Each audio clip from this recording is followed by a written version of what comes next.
This is Tony Diaz, el Librotraficante, live in California. What's up, California?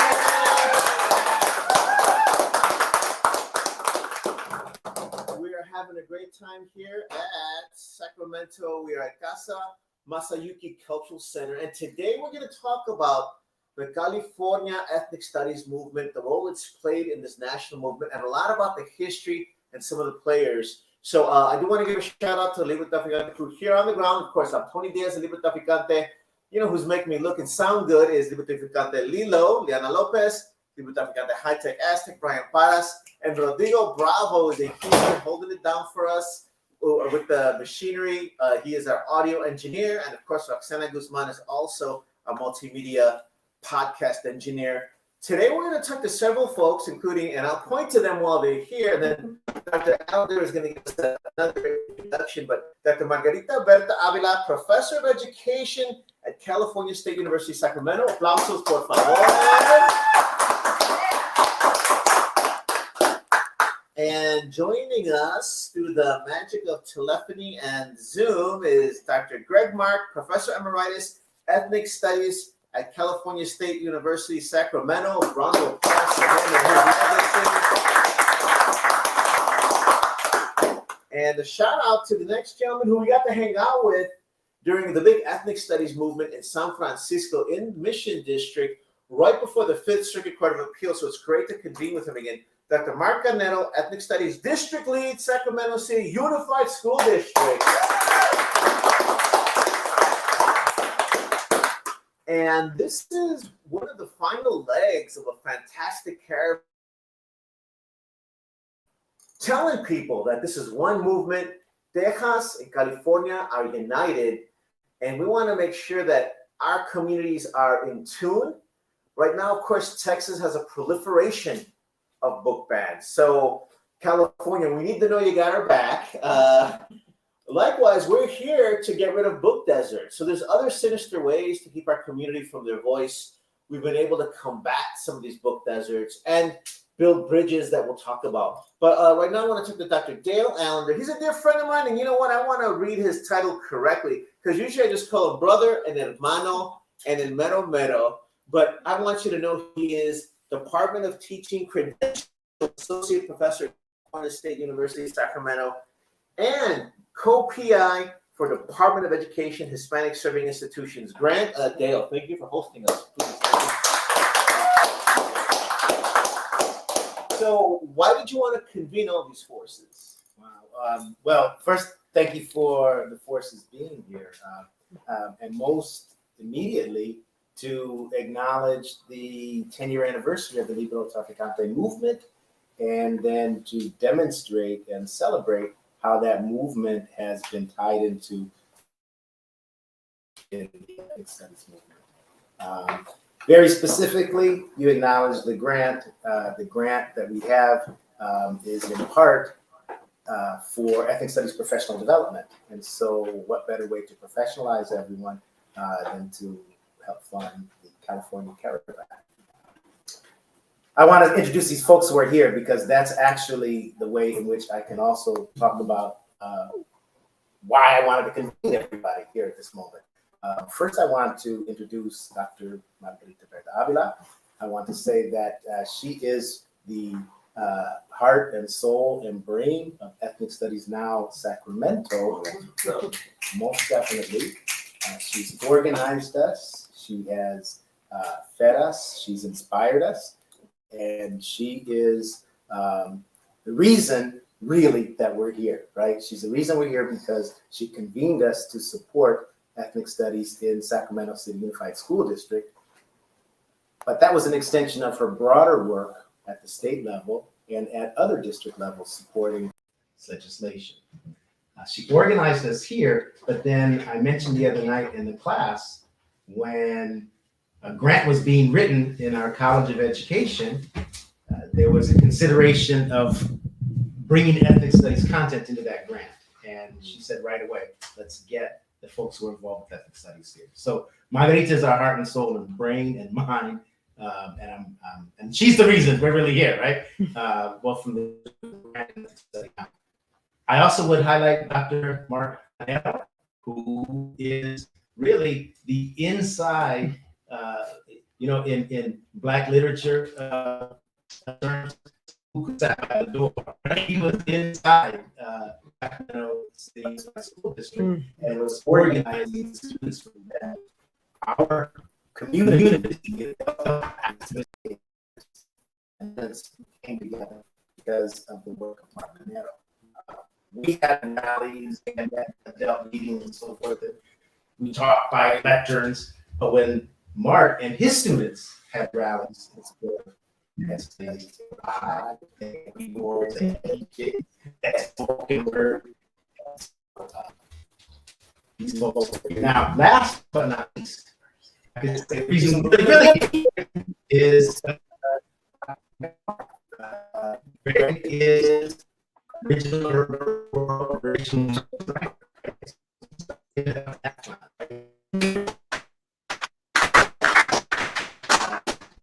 Great lesson in tears, organizing, in art and poetry. And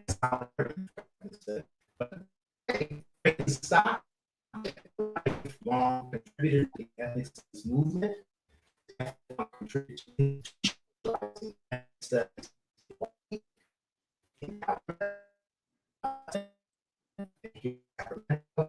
really meant us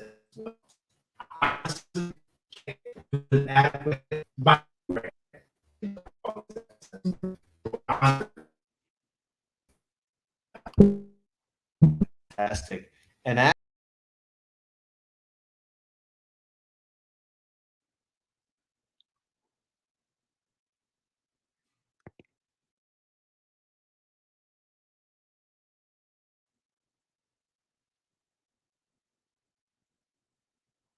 you faced early on, and if this is what you imagined happening and where we need to go after this. I will say this, you're joining us via Zoom, so I'm gonna play with the audio so the folks can hear you here. Of course, want to remind folks we're broadcasting live on Facebook. You can watch it right now on Nuestra Palabra, Latino writers having their say. The video will appear on fox26houston.com, and the audio will air on 90.1 FM KPFT Houston, Texas, your community station. And of course, we'll also put it in our podcast. But Greg, thank you so much for joining us. And can you tell us a little bit about what it was like when this was all a dream and perhaps it seemed like an uphill battle? I'm sorry, can you repeat that again? Yes, Greg, we appreciate all the work you did in the legacy to lay down the groundwork for what we're building right now. Can you give us a little bit of insights into what that struggle looked like 50 years ago? First of all, I was an undergraduate student at UC Berkeley, and when basically the call out to mobilize happened in January 1969, and we formed the Third World Liberation Front Coalition to do so. And then we had our student strike about 11 days later after I was first informed about it. And in the beginning, as we were very concerned, very interested students, and it started with to create Black studies classes, and the movement spread beyond that. And it was a peaceful movement with moving picket lines in front of buildings, and it evolved into something much, much more. And we were first observed by the Dean of Students Office and the campus police, and then the following week by the Berkeley Police Department, and then followed by a consortium of police departments, which included Oakland, Hayward, San Leandro, besides Berkeley.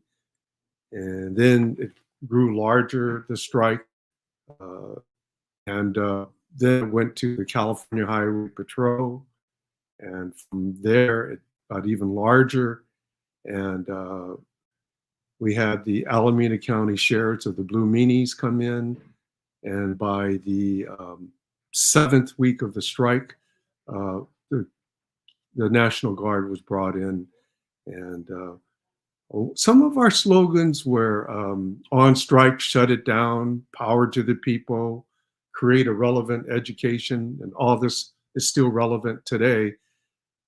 But kind of the backdrop was increasing violence on campus to create it. And our companion campus at San Francisco State College, now university, went through similar steps. Their strike was longer than Berkeley's, November to March. And with both strikes, we saw the increasing number of people mobilizing, increasing violence. And at the Berkeley campus, I could safely say that the increasing violence was not on the part of the strikers, but non-strikers came in off, we would say, Telegraph Avenue, but even more so was the National Guard using their helicopters and spraying us with tear gas.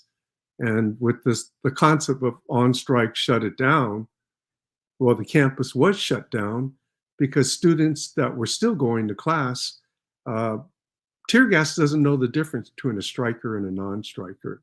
And so faculty thought it wasn't safe for them and their students, and the students felt it wasn't safe. And so the campus was shut down. And as a result, we had negotiations, and we had the creation of different ethnic studies programs, such as I was part of Asian American Studies. And we had our classes start immediately. In the winter quarter, we had the first Asian American Studies course in the United States, followed in the spring by 3 Asian American Studies classes that somewhat were more institutionalized. And then it spread throughout the country, and by fall of 1970, a year later, we had the beginnings of ethnic studies at Sacramento State University, and with the Ethnic Studies Center, as opposed to a department that evolved later on. So the strike, it was very non-traditional. You didn't see people at that time period. One of the parallel disciplines was computer science. You didn't see any of this happen in computer science. But we did see, along with ethnic studies, other related disciplines, such as environmental studies and studies, emerge out of this time period. And of course, we were linked to the broader civil rights movement. We should applaud your legacy again.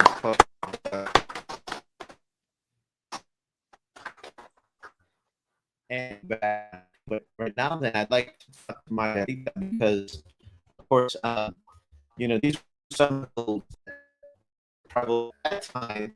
I mean, time. So, some of the pitfalls and barriers that you tried to overcome and deal with. Well, you know, right after everything started going down in Arizona, right, with the advent of Mexican American Studies, California started across the state. You know, people were talking across the state, started requirements to ethnic studies be accessible for our students, because we saw that we didn't move on something, then like you've said, right? It can take away without even realizing, knowing. So little by little, we had districts starting to move, right? And then a teacher, I got to put his name out there. He's the one who really did kind of like a little spark, you know. He put an email out to the group of teachers that had been collectively organizing for years, community teachers that have been collectively organizing, saying, hey, what's the possibility of doing an ethnic studies requirement in Sac City Unified, right? And I'm like, well, that can work. And we started training in December of 2013. started convening in December 2013, and we started talking about it. You know, what would it take? What would it mean? And definitely it was community organizers.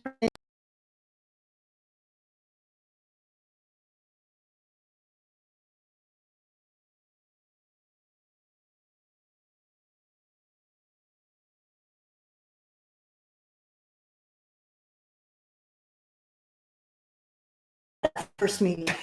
And we knew, like, there's no way any of this is going to happen if we don't have students. So in our mind, we're thinking, Mark, you're gonna remember this. In our mind, we're thinking this is going to be 2 years, right? 3 years maybe, right? Because we're going to have a lot of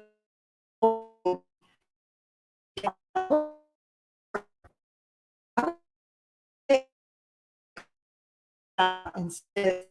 I heard the person I need to be talking to about this mobilizing around ethnic studies. So this is like January probably, right? And I'm like, okay, so he comes to my office and starts talking. The students already organized. Wow. They already have already voted ethnic studies as a requirement. Wow. So we're like, what? Right? So, and I go, okay, so I'm still thinking, okay, maybe this 3 years is cutting down to a year. Right? And I go, okay, well, when are you thinking of putting through the resolution? This May. So we started talking. And so at that point, as you know, as good mobilizers and organizers, it flipped, right? At that point, it was over what Diaz in need of the students. Wow. And at that point, then we started meeting every other week, and we met, though we got the resolution passed in May, and I'll come back to that for a little bit, we met consistently for 4 years, every other week, because it was about the resolution as being one step, but then all the work that came out, and I want to come back to that because the resolution took a lot of work, and we were able to build momentum strategically. We started what are those meetings called? The board meetings. We started attending the board meetings, and with each board meeting, more people came. Wow. More people came. Students. We had faculty testifying, community members, parents. So by the time we got to May, at 10 o'clock at night, they waited to vote on it as the very last resolution. Like at 10:30 at night, we got the resolution. Te vas a cansar, you're going to leave and we don't have to vote on it, right? And they voted, and the resolution passed. Wow. Now, that was a lot of work. I'm not going to lie. But the real work came after. That was the real work. Because I would say, and Mark, I think, could probably, affirm what I'm going to say here. The district was like, I think, kind of expecting that we were going to leave it there. That we were going to leave that, the resolution's passed, our work is done. Right? Our work is done. And at that point, then, if nobody was there pushing them, right? Because Mark wasn't going to be able to do it alone, then they could wash their hands and say, well, we passed the resolution, but, we weren't able to get this or that or what have you. And so at that point, then the district was like, well, if you want this, then you all have to write the curriculum. If you want this, then you all have to decide what the books are. So then that's when Dale came in with Mark, and they wrote the text, or they edited the text, right? And then we were meeting with Mark, with the district, Wow. constantly. And that was the 4 years. And we divided into two groups, which was the curriculum group, which was led by Dale and Mark, right, Greg and Mark, and then we had our political activist group where I was at, because we still had legislation that we were organizing across the state with different chapters at the time, right? And so there was still legislation that we were trying to push with respect to model curriculums, with respect to making ethnic studies a high school requirement across the state. And as you know, all that didn't just happen until recently, right? And so, and now the push with the leadership of the California Faculty Association, which I'm a union organizer with, we were able to push legislation to make ethnic studies a requirement for all the CSUs. By the way, that's amazing. Yeah. Congratulations to California. Yeah. And with that work came now then legislation that just passed to make ethnic studies a high school requirement. So now the work is who are going to teach those courses. That's now the next big issue in my mind. Who teaches those courses, and what are the roadblocks being placed in front of ethnic studies majors that want to be ethnic studies teachers, but they don't have a social science credential? It's madness. And so I'll leave it there, because that can be a whole other thing I get into. And so those were, I think, the main struggle. Was really, I mean, it was all a lot of work, but it was the after that were it, and still to this day, you know, in making sure that it's sustained and maintained. Let me ask something too, because clarify something that may be pretty straightforward to us. This is all work outside of your duties, responsibilities as la profesora, correct? This is you diving into community culture capital. So all the hours you described, that's you in your own. That's right. And when we would meet, and you remember this, when we would meet every week, always started with a check-in. How were we doing? Because this is you know, our ancestors' work coming through us. Hard work. The violence has transformed from the straight up violence to sinister work, exhausting. And so the pushback, the emails, the hate, and also the affirmations, right? Also the uplifting of what was happening. So we always made sure to check in with each other, especially because all of us had families.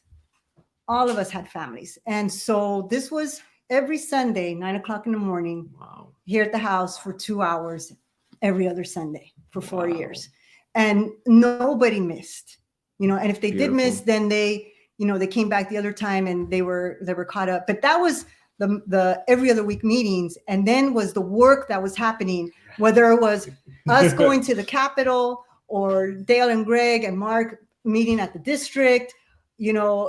So then there was that, all that other work in addition to, you like what you're saying, which was the jobs we got hired for, right? Well, that's a lot. We need to applaud that love and commitment. And I know all of you did that from the bottom of your hearts, but as Tejanos, I want to say that people of Arizona inspired us. They were in the belly of the beast. It was the students, the teachers taking that on. We wanted to help by containing that.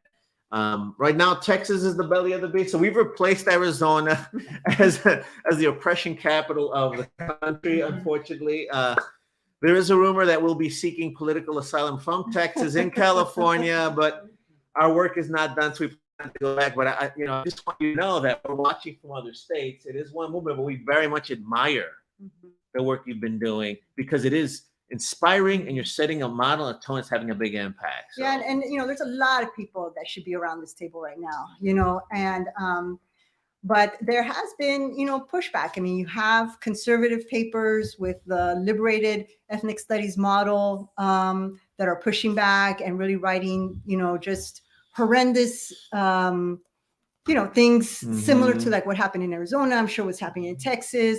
And so people are being attacked in California. People are being, sought after to try to make life difficult and for them to give up, whether it's super locally or across the state. So one way or another, I would say the strength that keeps us going is that we are connected one way or another, right? Whether it's at a distance and we know of each other's work and we're down with each other's work, or it's like we're really tight with each other's work and we're helping each other.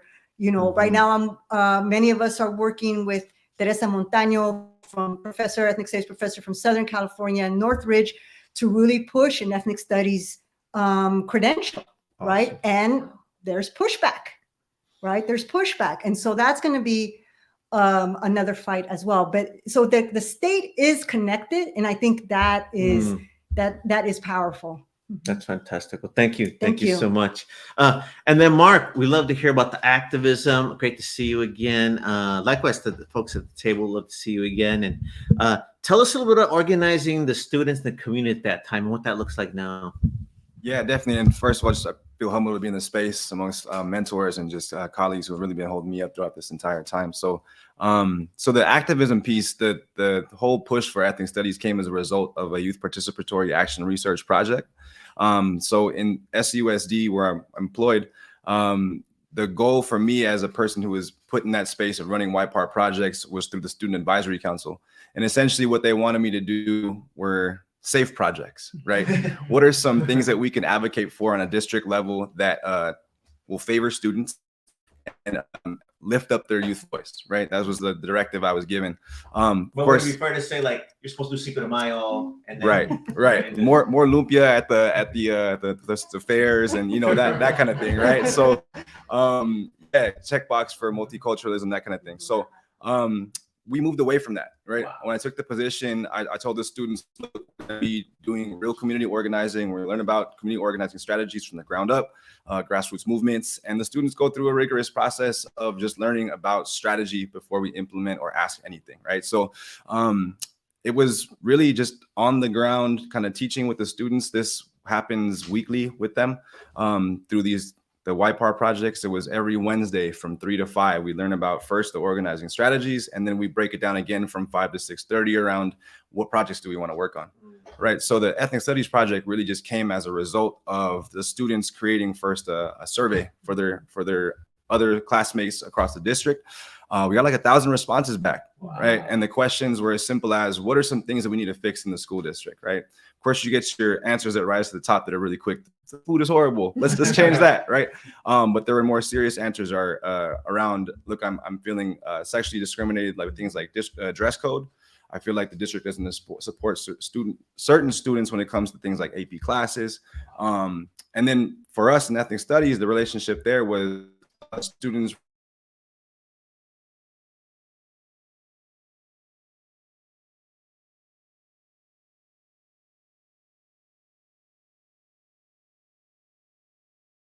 happening in the Sacramento Now chapter, and our students needed examples to follow.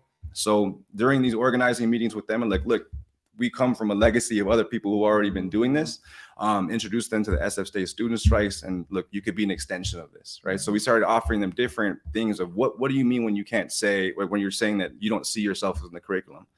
So we started unpacking things like intersectionality. Is it through a lens of sexuality? Is it a lens of gender? Is it a lens through race? Is it all of it? Right. And we got the feedback back, and it was like the ethnic studies course would fit well with this. So we started advocating on that level, and the students quite fearlessly, said, let's get behind this and find out how we can apply this thing you call power mapping, right? Because that was one of the community strategies that we were talking about. And I gave each of the students, at this time it was Asami Saito, really one of the like powerful youth that was working at this time. Jeremy Vang, Sari Espuro, all these folks. I said, we know the power structure. Your job now is to go reach out to that person. And these are not regular people. We're talking about regular people. These are superintendents. These are associate VPs. These are associate VPs of curriculum and instruction. I said, look, take a meeting with them and tell me how it goes. Present your idea, and then we'll bring it back, right? So we really put the students in the space of power and let them know that it's going to be your voice that directs this, right? And it's going to be me on the inside that's going to be pushing doors open, closing doors on, folks who could be potential obstacles, and then really just navigating the space of my position to reinvent something new. There's also another person I want to give a shout out to, my previous director, Dr. Stacy Bell, who greenlighted me to change the description of my job at this point, right? So she's like, look, you're gonna have to dedicate some time to this. So what you had previously thought was gonna be your responsibilities, backdoor those for a while, and then work on this organizing piece. This is more important, right? And Dr. Stacy Bell was always an advocate, right, for the movement itself, but always stayed real quiet about her support. That was part of the strategy here. Look, I'll put you in the line of fire when necessary, but I'll take all the kind of heat that could come from above you. So it was just a really this marriage of things that happened between inside outside strategies, right? So where we needed internal players in the school district to back what the students were asking for, right? Other players like Matt Turkey, Dr. Iris Taylor, were really responsible for not just saying yes, but throwing real dollars behind the asks, right? And that's one of the first times where I've seen, at least, where a student ask from a YPAR project turns into multi-million-dollar funded ideas, Wow. right? That are funding the first ever textbooks in ethnic studies, you know, by Greg Mark and Dr. Dale Allender, right? And then just ongoing PDs. So, I mean, it's been a struggle, but it's also been a series of knowing that there's other people who believe in the work, who are willing to put themselves in many cases, political danger, you know, social danger, danger within a capitalist community in terms of like losing salary and pay. So a lot of allies as this kind of came forward, but the youth really, you know, really at the heart of the work and just kind of just drove it. So much appreciation to them. Yeah. No, that really is fantastic to fill in some of these gaps in our history outside, so we can understand how this all works. I think what I would like to add would be that some people might be watching this or hearing this and say, okay, how is this curriculum or pedagogy? And I think what you're clearly showing is that there's the stuff on the paper, but without the community elements, it's there. It's not. I mean, we need those community elements. Let me add two components. And then I want to go to Greg to get his insights on what he thinks of the state of ethnic studies. So I think one thing that I would like to add is that there's other sinister ways to stop it, because we can hear it in the subtext, what you're saying. Yes, California is not banning books like they're banning them in Texas. And we've dedicated several shows to breaking that down. However, we've been visiting some book deserts. And as part of this, and part of the gestures to get in the community, we actually visited East Palo Alto, which is in the middle of Silicon Valley. Doesn't look like the stereotype of that there. And there are book deserts there. So we started getting books donated. There's actually a Chicano poet, Antonio Lopez, who was a city council rep. Poet, city council rep, went to Ivy Leagues, came back to give in the community. So I point that out as one level of keeping our community disenfranchised, disempowered, but that we overcome. The other thing I would love to hear more about would be just some of these barriers that you're crossing. Like you mentioned, we're not seeing the violence like Greg saw back then, but like you mentioned, there's still economic pressures, hate mail, intimidation. I'd like to touch on that so that we can be aware of it to address it. But I'd like to go back to Greg to give us kind of your take on, you've heard all this, you're in the middle of all this. You wrote the first ethnic studies book, one of the ethnic studies book for the school district. What is your thoughts on the state of ethnic studies, and maybe something that we should be paying attention to that perhaps we quite haven't touched on? And let me see if we can get him to let me make sure we can get some of the people in the room to hear him. Okay. Can you hear me now? Great. Yeah. Can you hear Yes. me? Okay. Well, you know, I have actually mixed feelings, and I look at it from multiple levels. And if I go back to 1969, I could not have dreamt about where we would be today, some 50 odd years later. But then having gone through the 50 odd years, it's all so slow and gradual, and there's so much more to be done. So we should be very proud of what we've done so far, but there's so much more to do. And if we take it at the public school level, and I really am blessed to have my three colleagues that are right next to you, because when you've been at it for a long time, it's just beautiful to have support and to have kind of to be revitalized in a lot of ways. And so the timing was perfect for me to get involved with Mark, with Dale on training the teachers, because my children were in the Sac Unified School District. They were at a high school that I don't think I'm going to mention right now which one, but I consider it to be one of the more progressive, and there's some really outstanding teachers there. But yet I remember in before we really got full on into training 50 plus teachers. I went to a meeting at the high school, and I was dropping off my daughter.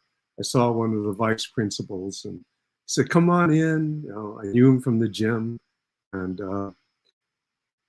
so we met with the principal and some new teachers. And the teachers who were going to teach ethnic studies, I remember distinctly one of them saying to me, "Why do we need ethnic studies?"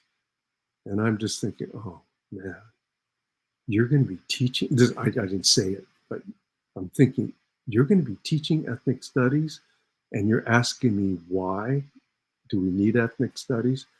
And this was only 5 years ago. And so it made even more important the work we were doing through the grant, through Ethnic Studies Now, and not just training the teachers that the grant covered, because Dale and I went beyond the Sac Unified School District teachers, the people that just me reasoned that it was so important to do this. And that I think the collaboration between ethnic studies and the School of Education, to me, is partly heightened by this, is that, well, if it's mandated that there has to be ethnic studies curriculum in the high schools, well, who's going to be teaching these classes and how qualified are they?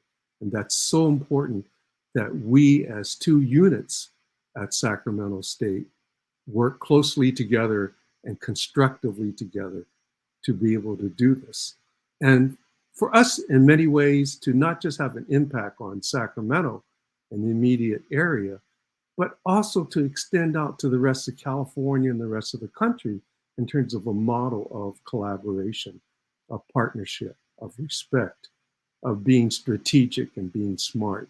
And this is part of the challenge. And then, you know, a few years later, after all our hard work and targeting 2016, I can't believe it's been 6 years now, and then going to higher education, and in particular the CSUs, of which Sac State,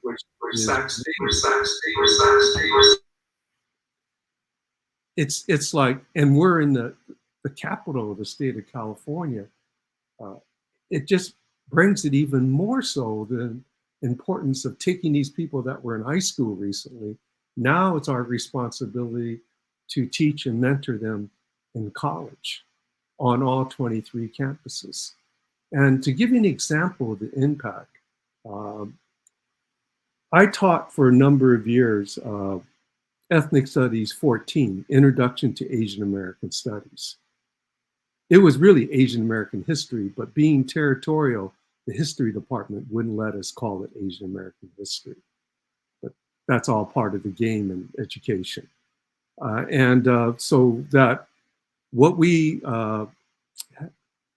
I would teach anywhere from 20 students 12 years ago in this course to then a program called Full Circle that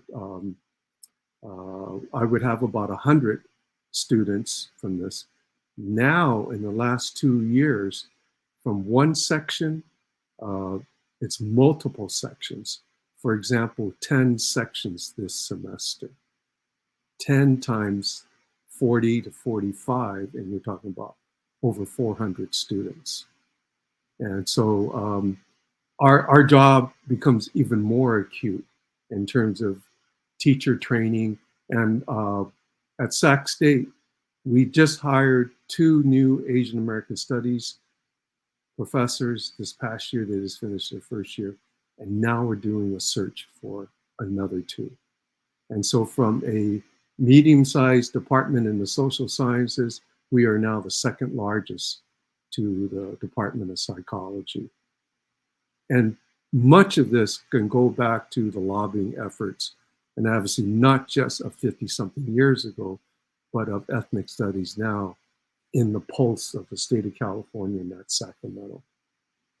So I can go on much longer, but I think you get my drift, and I'll stop here. Thank you. Almost that really is very powerful.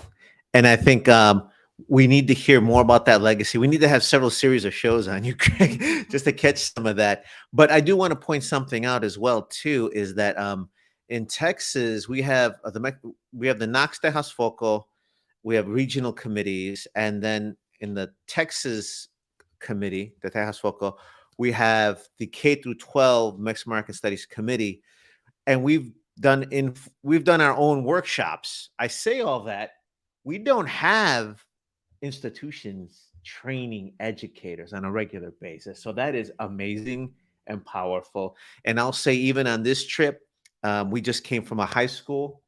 That was awesome. We visited a Spanish class, and then we visited the ethnic studies class at that school. And she said to say hi, because she's one of your, she was part of one of your proteges. But we're meeting these amazing individuals. And I tell you what, we were a little tired. We're like, oh man, let's see how this goes. Oh, I was fired out. Those are some amazing students, amazing teachers, and stuff is changing, and it's firing and empowering. So I just want to let y'all know, for those moments when y'all tired, when you get that one other hate tweet, it's working, which is why people are trying to stop you and silence you, and on a good day ignore you, on a bad day erase you. It's having a big impact. On that note, I would like you all to mention some of the books, since we should mention your book, especially the book that you and Greg created, which is a landmark textbook as well. I appreciate that, because I'm really proud of our process for that book. The first thing to say is, and this is what Mark was speaking of earlier about the different obstacles that Margarita as well was speaking about, the various obstacles that came forward from the district. After the resolution was passed, that was the first thing that was asserted. We need a curriculum. There's no course of study. And so he said, okay, well, we'll write a course of study. But in the course of study, we listed all kinds of different resources, ethnic specific resources, free resources, some of course that would cost. But immediately it came back when we gave it to him for review was, you got to have a textbook. And in fact, what we later learned is that's actually the case for most districts. When you're putting a new course together, you got to have a textbook for that course. We said, there's no textbook. And the course is supposed to start in a few weeks, really. It was like, I think 9 weeks or something, 11 weeks maybe. So Greg and I put together an initial draft, really, based on a textbook that had been in use at the college level, tried to edit down some of the language and what have you. But we knew that wasn't going to suffice. And so we had an agreement that we would edit. Well, one, because the district was scaffolding up the number of classes. They didn't start all at once. And so they would scaffold up their order of textbooks. So that gave us an opportunity to say, we want to create a new edition with each order after we've talked to the students who actually use this book. And let me just interrupt you. So you told the publisher this is what's going to happen. That's right. That's right. As a writer, we don't do that. Thank you for publishing us, Right. So that's a lot of forethought and tenacity. We knew we needed that, and we got such amazing feedback from the students. We did it, I think, first with 60 students, and then the second year we did it, I think we had 90 students. And then another time we went to another school and had another 60 students. They told us they wanted more visuals because they didn't want to just read about themselves. They wanted to see themselves, right? And they said, we want not just the legacy, but we want what we're doing. We want to be represented there as youth. What things are we doing right now that are significant that you can, reflect out and amplify and teach us about? So they offered other things of that nature. But I think for me, the real thing was that we went through that process. And we've done it even again. Relatedly, though, because we were talking to the youth, it wasn't just that they were saying sort of topically what they were interested in, but they also wanted highly localized content, right? They knew ethnic studies starts with where your feet are standing, right? It's autobiographic. It's your neighborhood, your community, what have you. And so that's also a characteristic of the book as well. It's very local content. It's not exclusively, because global and local, right? Where does one start and one begin? But we do know when we're local, right? We can look at a street name, we can look at a landmark, etc. We can have a memory of something that occurred, or we can celebrate or reflect on a community memory of something that occurred in a specific place. And so, and there's a lot of history in Sacramento, a lot of ethnic history to be reflected in there, right? With Black Panthers Party movement, with the Chicanos movement, with the Japanese internment, and with the resistances that have gone on in the area. So there's just, we learned lots and lots of history as we were putting the book together as well. So, and it's always a work in progress. It will always be, as we've added new youth voices over the different editions. We partnered with different organizations and individuals and really tried to get the people in the community. In fact, after I think the third edition, we included work from high school students who were in their ethnic studies classes. We included art and some of their autobiographic essays as well. So, and in fact, again, it's a work in, it keeps evolving. In this most current edition, which will come out in about a month, there are also Spanish language sections in there as well. So, so we're really proud of it. It really reflects the community, and the process was really about trying to make sure that it was responsive. It hasn't been without controversy, right? It hasn't been without controversy, right? It wouldn't be, right? And it wouldn't be impactful if it wasn't, right? In some cases in your district, Laura, so it's not on camera, in trying to get ethnic studies in that district, that book first came under fire. It's like, wait a minute, because there's chapters in there about the Black Panther Party. There's chapters in there that challenge unconscious bias in policing and so forth. And so there were community activists that came out to that school board meeting in Vacaville to insist that not only that ethnic studies happen, but also that text be used in there as well. So that's amazing. A couple of things I would like to add as well. You are usurping the system in several ways. First of all, we have so many controversies about textbooks in Texas because you have corporate publishers that want to profit. So they get people that are illiterate about us, and they get a lot of money to write those books, and they don't know anything about us. You wrote that, you did that fast as well, but because you had the corazón, the vision, the talent, and to lay that out. The other thing I would add too is that your typical corporate publisher, they're not concerned about, the nuances, bringing in the students. They're that's not their concern. So I hope we want to articulate it so people know that that's all involved as well, and to really point out what a big landmark it is. And exactly like you're saying, if it wasn't so powerful, there wouldn't be haters hating. So, so let's do another round, and then we'll close with Mark. Just some of the, and I've read some of your articles and essays. Always impresionado. I'm a fan. Any titles you'd like to drop for folks? I'm sorry, repeat your question. Sure. Books. What are some books that folks? Your own publications. I ordered them already. So. Did you?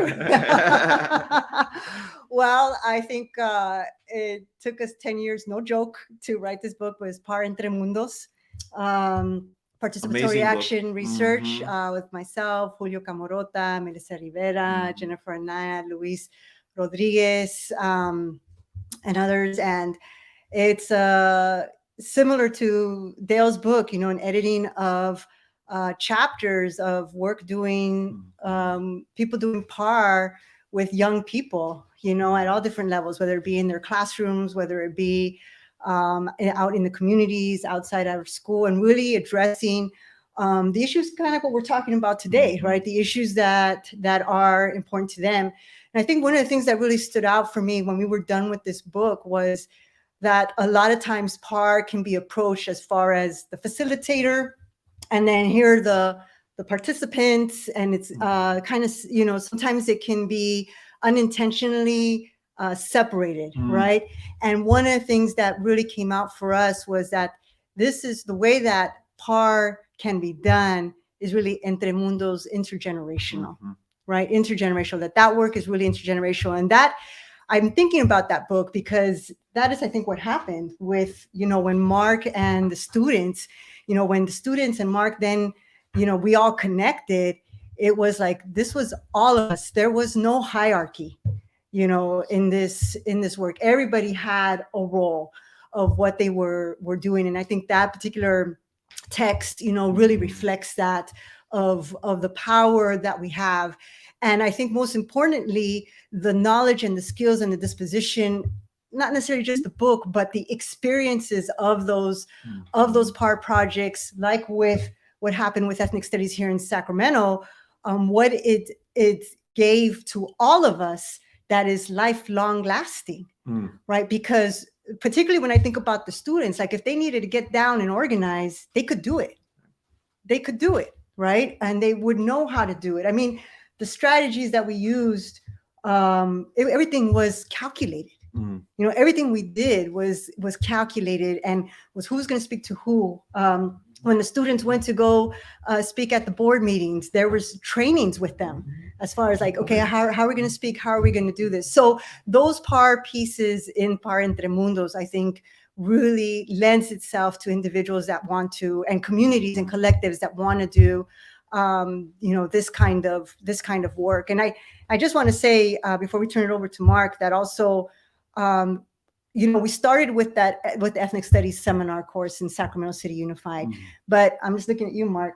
It's time, brother. Like, it's time that we start thinking about, because we always had the vision that it would be similar to something like what was happening in Arizona with the Mexican American Studies course, that it wasn't just one class, that it was going to be science and literature and math and everything. And so that is still, I think, a vision that we're all holding on to while we're thinking about, who's going to teach those courses. So I'll leave it there just to give some time. That's awesome. I promise you. She's giving me more work. Yeah. Drop some titles for us. Right. You know what? I don't have any titles of my own to drop right now. Still in the fresh off the trauma from my dissertation. What's the title of your dissertation? The title of the dissertation was "Upset the Setup," and it was a study. Yeah. And a huge shout out to my two mentors here who sat on my actual committee. MBA and Dr. Allender as well. So a huge part and reason I made it through the program was just knowing I had real life friend, allies, mentors standing beside me, like wanting me get me through, right? So I guess for folks that are listening, please look me up on ProQuest. Shameless plug. That's it. Yeah. But I think more probably more honest to what I think we need at this point. I think back to our elders, right? I would love to just start having and encouraging our elders in our communities who are slowly starting to, leave this place, to start collecting their stories, whether it be through narratives written down or just videos, or our iPhones are all now camcorders, right? So I encourage this kind of relationship between young folks and their elders in their communities, whoever they be familial or in the neighborhoods, to really start collecting stories so we can start building more databases that could become chapters, right? But I think the power of the internet, the power of YouTube makes everything a textbook, right?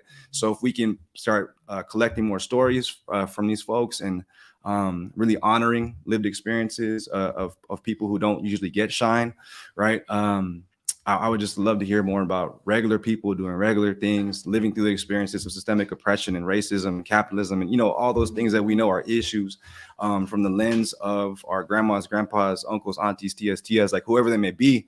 I just want to hear those stories kind of acknowledged and collected, right? So just more of a encouragement to folks that are out there just to do the work from however it's situated, your relationship to it to collect, right? So that's awesome. Encouragement, yeah. If you can have it. Sure. No, that sounds great. And I think that's exactly, I think that may be exactly what these folks that want to propagate censorship bills, they don't want our gente telling their stories. So I do want to give a shout out to the folks from Sacramento State that got us here. We started talking many years ago in Houston when you were there, Dale. It was great to see the textbook coming out, see what's evolving. You're bringing me back because my book came out, The Tip of the Pyramid, Cultivating Community Culture Capital. But like one of the chapters says, this ain't a book tour. I'm not here to sell pulp. I'm not here to sell a product. I'm here to to work together like we've been doing. And I want to give a shout out to my team because with social media, we can do these sort of stories. I got to hand it to you, crew, too. We're going to close out with Greg, who's not here. We want to get his voice out here. But I want to say, for the technical difficulties, we're not in a studio at, Fox, and